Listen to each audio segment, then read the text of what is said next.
తల మీద చెయ్యి వేసి బొట్టు పెట్టినా, తాళి బొట్టు మెడను కట్టి బొట్టు పెట్టినా, తల మీద చెయ్యి వేసి బొట్టు పెట్టినా, తాళి బొట్టు మెడను కట్టి బొట్టు పెట్టినా, సన్ని కళ్ళు తొక్కినా సప్త పదులు పెట్టినా, సన్ని కళ్ళు తొక్కినా సప్త పదులు పెట్టినా, మనసు మనసు కలపడమే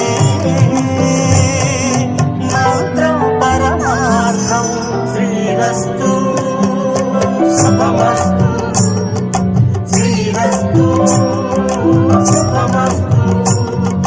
శ్రీకారం చుట్టుకుంది పెళ్లి పుస్తకం ఇక